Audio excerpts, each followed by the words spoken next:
Russia is now selling a new story to its own people. And honestly, this might be one of the strangest propaganda pivots we've seen yet. They're telling their audience that losing on the battlefield is actually useful. Yes, you heard that right.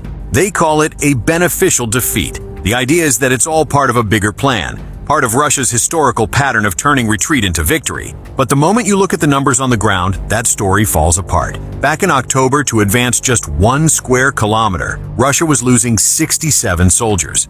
That was already expensive. By April, that number climbed to 179 soldiers for the same amount of ground. That's almost a threefold increase in the cost of advancing in under 6 months. If this were a company, the board would have fired the entire management team. And it gets worse, because while the price per meter goes up, the amount of land they're actually able to take keeps shrinking. They're losing over 35,000 soldiers every single month, and that doesn't even count the wounded. Losses that big mean they can't run large offensive operations anymore. The major offensive they'd been planning for months was canceled, not because of diplomacy, but because there simply aren't enough men and equipment left to pull it off. So why did it suddenly get this expensive? The answer is one word: logistics.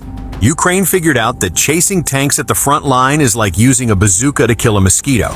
Inefficient and wasteful, so they changed the target. Now the focus isn't on the line of contact, it's 50 to 100 kilometers behind it. Ammo dumps, fuel depots, rail hubs, command posts, all of it is fair game under the program they call logistic lockdown. And the effect has been immediate. In the last 3 months, strikes on Russian logistics have gone up 4 times.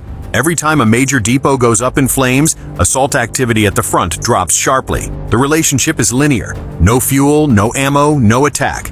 It's that simple, and it's why Russia is starting to panic at home. Their oil refineries have been hit so hard that production has dropped to the lowest level in 16 years. Normally, Russia exports around 40% of the diesel it produces. Now the government is considering a 1 to 2 month ban on diesel and jet fuel exports just to secure domestic and military needs. Think about that for a second. One of the world's top energy exporters is having to ban its own fuel exports. If that ban goes through, the impact won't stop at the front lines. The entire supply chain inside Russia will feel it. Logistics costs go up, distribution slows down, and the civilian economy gets dragged down with it. Meanwhile, Ukraine is slowly taking back the initiative without launching massive counteroffensives. By destroying supply lines, they're starving the Russian war machine from the inside. The troops at the front can still shoot, but without a steady flow of ammo and fuel, they can only hold ground, not take it. And while that's happening, Russia is responding in the only way it can at scale right now,